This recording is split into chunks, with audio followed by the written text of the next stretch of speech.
खाना ready, driver साहेब को बुलाओ। ঠাম্মির কথা শুনেই বছর চারেকের নাতিবাবু দৌড়োদৌড়ি করে দাদুকে ডাকতে শুরু করলো। ড্রাইভার সাহেব, ড্রাইভার সাহেব, খানা রেডি, গরমা গরম। আরও কিছু বলতে গিয়েও আর বলা হলো না, কারণ সে কিছু বোঝার আগেই তার পিঠে ইতিমধ্যেই বেশ কয়েক ঘা বসিয়ে দিল বাচ্চাটির মা। বেগতিক বুঝে যত না ব্যথা, তার থেকেও 4 গুণ ব্যথার মতো করে হাউমাউ করে কান্না শুরু করে দিল ছেলেটি।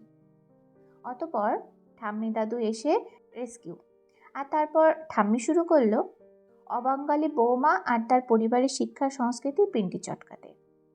বৌমা নেহা শ্রীবাস্তব নামী 5 তারা হোটেলের এক্সিকিউটিভ শেফ রাগে গজগজ করতে করতে নিজের রুমে ঢুকে দুম করে দরজাটা বন্ধ করে দিল। এইভাবে চলা আর সম্ভব হচ্ছে না। এতদিন নেহা নিজে কটাক্ষগুলি প্রতিনিয়ত শুনে এসেছে, কিন্তু আজ এটা একদম অসহ্য। ভদ্রমহিলা নেহা শিশু সন্তানের মাথাটাও খাচ্ছে। শ্বশুরমশাই তাকে কন্যা স্নেহে দেখেন।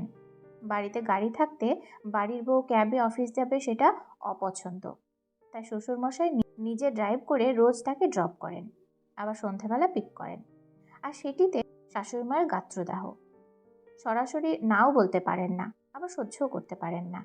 তাই আজকের এই নতুন সংযোজন, ড্রাইভার সাহাব নিকনেম।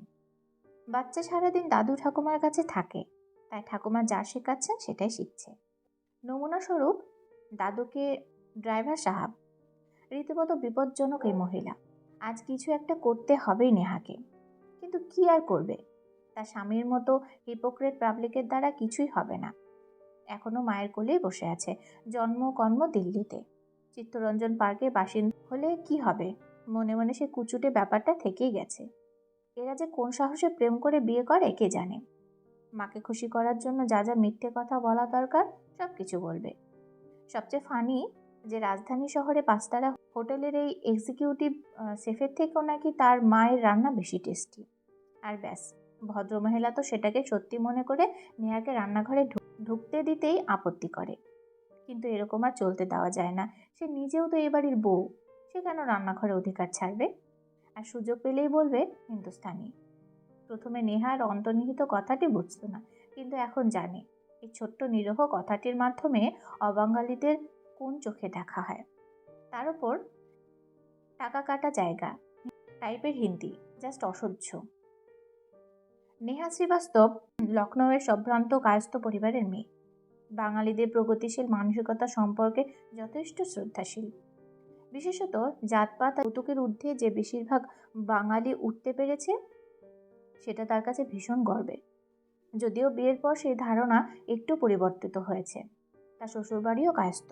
লোকজন পয়েন্টে পয়েন্টে তাকে বুঝিয়েছে যে উৎকৃষ্ট বাঙালি কায়স্থ যেমন ঘোষ, বোস, গুহ, মিত্র, এদের মধ্যে কৌলিন্যের দিক থেকে তার শ্বশুর বাড়ি সর্বোৎকৃষ্ট। যদিও সে ব্যাপারে কোনো প্রমাণ্য নথি সে খুঁজে পায়নি, তবে কৌলিন্যের গর্বের সঙ্গে সুপ্ত জাতপাতের সংকীর্ণতা বুঝতে খুব অসুবিধা হয়নি তার। নেহাও কম যায় না। উইকিপিডিয়া থেকে পড়ে সেও শুনিয়ে দিয়েছে যে সব কুলীন কাস্তের আদি বাসস্থান উত্তরপ্রদেশের কনৌজ। তারপর থেকে অবশ্য বাঙালি আর অবাঙালি কায়স্থের তুলনা করাটা বন্ধ হয়েছে। শিক্ষিত, ভদ্র এবং আপাত নিরীহ পরিবারটিতে মানিয়ে নেওয়ার যথেষ্ট চেষ্টা চালিয়ে যাচ্ছে নামী 5 তারা হোটেলের এক্সিকিউটিভ শেফ নেহা। তবে শাশুড়িমার অতিরিক্ত অসহযোগিতায় কতদিন যে এই একত্রবাস ব্যাপারটা টিকবে সেটা বলা মুশকিল। ভদ্রমহিলা যে তাকে ভালোবাসেন না তাও ঠিক নয়, তবে কোথাও যেন একটা গা জ্বালা ব্যাপার থেকেই গেছে। স্বামীকে বলে তো কোনো লাভই নেই। এমনিতেই সে আইফোন আর ল্যাপটপ সমর্পিত প্রাণ।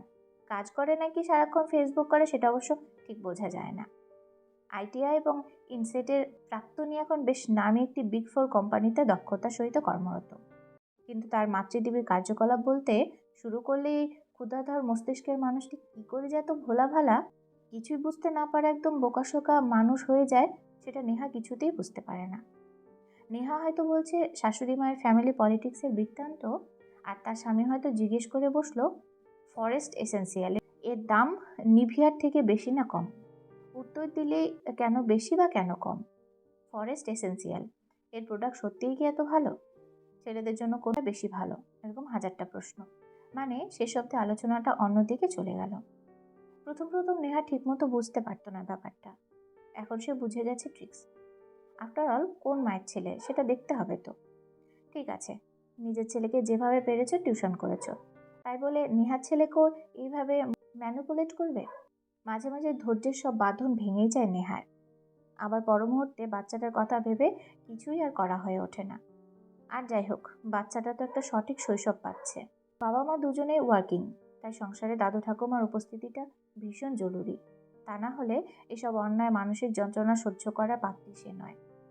শিশু সন্তানের মানসিক বিকাশের কথা মাথায় রেখে অবশেষে নিজের রাগ কন্ট্রোল করে শেষ রাতে কখন যে নেহা ঘুমিয়ে পড়েছে সে নিজেও জানে না।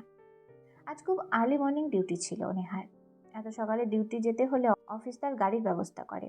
আজ কিছুতেই কাজে মন বসাতে পারছে না সে। যে করেই হোক, আজ সবাইকে সে বলেই দেবে যে সে আলাদা থাকতে চায়।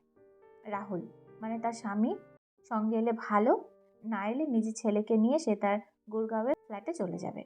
শ্বশুর মশাইয়ের জন্য খুব কষ্ট হচ্ছে তার। ভদ্রলোকের মধ্যে নিজের বাবার একটা ছায়া দেখা যায়। নিজের বাবাকে সে আজ 3 বছর আগে হারিয়েছে। আজ তার শ্বশুর মশাইয়ের জন্মদিন।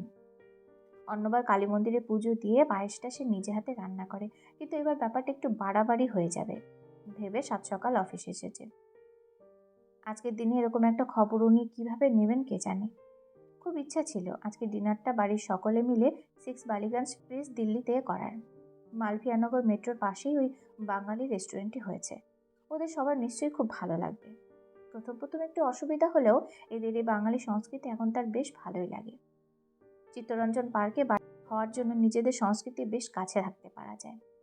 সে নিজেও এখন চিত্তরঞ্জন পার্ক মেলা গ্রাউন্ডের পুজোর অন্যতম কর্মকর্তা।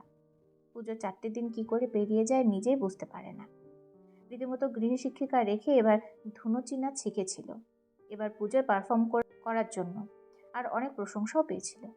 কবে যে এই জায়গাটি এত আপন হয়ে গেছে সে নিজেও বুঝতে পারেনি। না, এরকম ইমোশনাল হলে চলবে না। এই ট্রমা বন্ড থেকে বেরিয়ে আসতেই হবে। এদিকে কিছুতেই কাজে মনোযোগ দিতে পারছে না। ইনগ্রেডিয়েন্ট একটু ভুল মানে স্বাদে পরিবর্তন। ইতিমধ্যে 2 টেবিল থেকে ফিডব্যাক খারাপ এসে গেল। সত্যিই তো, এত দাম দিয়ে যদি ঠিকমতো খাবারটা পাওয়া না যায় তাহলে তো আর ফিডব্যাক খারাপ আসবেই।